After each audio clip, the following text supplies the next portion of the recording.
ऊंचा उठना है तो अपने अंदर के अहंकार को निकालकर स्वयं को हल्का कीजिए, क्योंकि ऊंचा वही उठता है जो हल्का होता है। सहारे इंसान को खोखला कर देते हैं और उम्मीदें कमज़ोर कर देती हैं। अपनी ताकत के बल पर जीना शुरू कीजिए। आपका खुद से अच्छा साथी और हमदर्द और कोई नहीं हो सकता। अभिमान को आने मत दो और स्वाभिमान को जाने मत दो।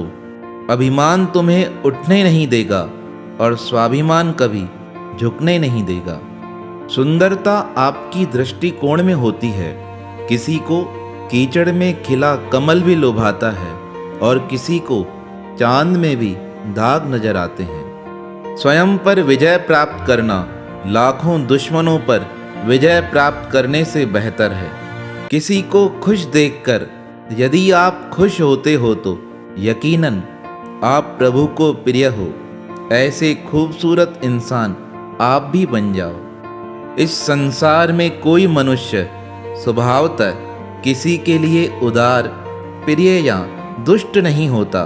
अपने कर्म ही मनुष्य को संसार में गौरव अथवा पतन की ओर ले जाते हैं। भक्ति मन साफ कर देती है और साफ मन कभी बुरे कर्म नहीं कर सकता। मेरा तेरा, छोटा बड़ा, अपना पराया मन से मिटा दो, फिर सब तुम्हारा है और तुम सबके हो। आपका शांत व स्थिर दिमाग आपके जीवन की हर जंग का ब्रह्मास्त्र है। तुमने खुद को कमजोर मान रखा है, वरना तुम जो कर सकते हो वो कोई दूसरा कर ही नहीं सकता। भक्ति और भरोसा इतना रखना कि संकट हम पर आए और चिंता हमारे प्रभु को होने लगे। जिस प्रकार अग्नि स्वर्ण को परखती है, उसी प्रकार संकट वीर पुरुषों को। मन की सच्चाई और अच्छाई कभी व्यर्थ नहीं जाती। ये वो पूजा है जिसकी खोज ईश्वर खुद करते हैं।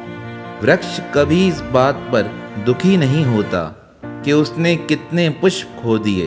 वह सदैव नए फूलों के सर्जन में व्यस्त रहता है। जीवन में कितना कुछ खो गया, इस पीड़ा को भूलकर नया कर सकते हैं। इसी में जीवन की सार्थकता है। जिस प्रकार एक ही सूर्य इस समस्त ब्रह्मांड को प्रकाशित करता है, उसी प्रकार एक ही आत्मा संपूर्ण क्षेत्र को प्रकाशित करती है। सभी को खुश रख पाना संभव नहीं है, इसलिए स्वयं की संतुष्टि पहले जरूरी है। चमत्कार उन्हीं के साथ होते हैं जिनके मन में विश्वास होता है। बहुत विनम्रता चाहिए रिश्तों को निभाने के लिए। छल कपट से तो सिर्फ महाभारत रची जाती है। बदन मेरा मिट्टी का, सांसें मेरी उधार हैं। घमंड करूं तो किस बात का, हम सब उसके ही तो किराएदार हैं। यदि मार्गदर्शन सही हो तो दीपक का प्रकाश भी सूर्य के रूप में काम करता है।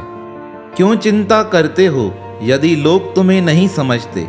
वास्तव में चिंता तो तुम्हें तब करनी चाहिए जब तुम खुद को नहीं समझ पाते हो। दुख भोगने वाला आगे चलकर सुखी हो सकता है, मगर दुख देने वाला कभी सुखी नहीं हो सकता।